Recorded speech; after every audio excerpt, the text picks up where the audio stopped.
मंडळी, स्वामी माझ्यासोबत या चॅनलवरती तुम्हा सगळ्यांचं स्वागत आहे। तर आज आहे श्रीकृष्ण जन्माष्टमी आणि तुम्हा सर्वांना जन्माष्टमीच्या खूप खूप शुभेच्छा। तर इथे मी बनवत आहे पूजेसाठी प्रसाद, जो की इथे हे सर्व मिक्स करून बनवायचा आहे। तर हे सगळे पदार्थ मी तुपात फ्राय करून घेतलेले आहे आणि आता ते मिक्सरला बारीक करून घेणार आहे। आणि ते बारीक करण्याआधी मी इथे घेतलेली आहे बारीक साखर आणि ते सगळं मिक्सरला बारीक करून त्यात साखर मिक्स केली आणि हा प्रसाद तयार आहे।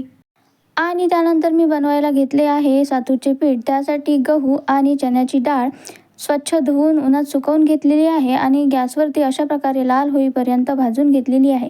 डाळ भाजून झाल्यानंतर मी गहू भाजून घेतलेले आहे आणि बाहेर बघू शकता तुम्ही किती आभाळ आलेला आहे, पूर्ण पावसाचं वातावरण झालेलं आहे आणि त्यानंतर खूप पाऊसही आला।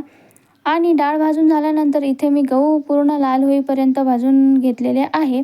आणि त्यानंतर संध्याकाळच्या वेळेला आम्ही बाहेर गेलो होतो, तिथे त्यांच्याकडे कृष्णदेव बसत असते, तर आम्ही तिथेच कृष्णदेवाची स्थापना करायला गेलो होतो। आणि तिथे पोचल्यानंतर लगेच तिथली लाईट पण गेली होती।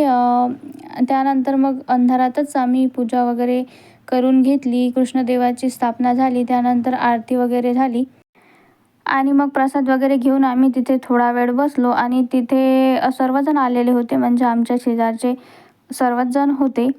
त्यानंतर थोडा वेळ बसून तिथून आम्ही प्रसाद वगैरे घेऊन घरी आलो आणि घरी आल्यानंतर आम्ही घरच्या पूजेची तयारी केली आणि अशा प्रकारे आम्ही घरी पण कृष्णाचा जन्म करून घेतलेला आहे। तर घरीसुद्धा आम्ही पूजा झाल्यानंतर आरती वगैरे करून घेतली, त्यानंतर मस्तपैकी जेवण केलं। तर असा होता आजचा माझा दिवस। तुम्हाला कसा वाटला नक्की कमेंट करून सांगा।